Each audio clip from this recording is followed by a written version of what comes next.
All right, we also had a request to do number 8 on page 142. This is also section 2.6. This question says that we are supposed to find an equation for a line tangent to this curve, 2x plus 1 divided by x plus 2, at the point 1, 1. So again, I'm going to use my formula to find the slope. Limit as h goes to 0, f of x plus h, but in this case we already know what x is. X happens to be 1, so I'm going to do 1 plus h minus f of 1 over h. So if I do that, all right, so now if we go ahead and do the substitution, we have the limit as h goes to 0. And if I plug in 1 plus h into our f of x, or into our y, I get 2 times 1 plus h plus 1, and a lot of people forget that, over 1 plus h plus 2. So I'll put parentheses around that so you can see I just simply rewrote that original equation, but I replaced the x's with 1 plus h's. All right, but I'm not done because I still need to subtract from that f of 1. We happen to know f of 1 again. We know that in this case f of 1 equals 1 from our point. So I'm just going to subtract 1, and that's all over h. All right, I'm going to go ahead and do some simplifying here. Starting with, I'm going to bring that 1, or that over divided by h, I'm going to bring that out front as 1 over h and multiply the fraction by it.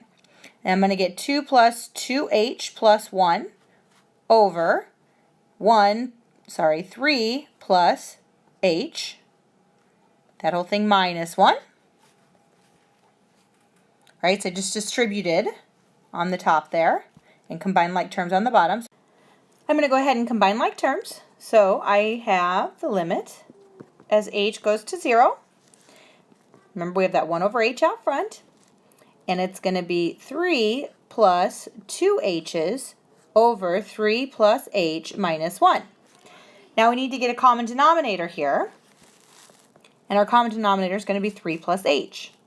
So I'm going to have the limit as h goes to 0 for 1 over h times the quantity 3 plus 2h minus 3 plus h, all over 3 plus h. All right, and then we have, if we keep going with this, we're going to have, if we distribute that negative sign, I'm going to go ahead and do that up here. So I'm going to make this a plus, make both those negatives. And in doing so, the 3's are going to cancel. And I'm going to end up with a h on top. So I'm going to have 1h on top over 3 plus h.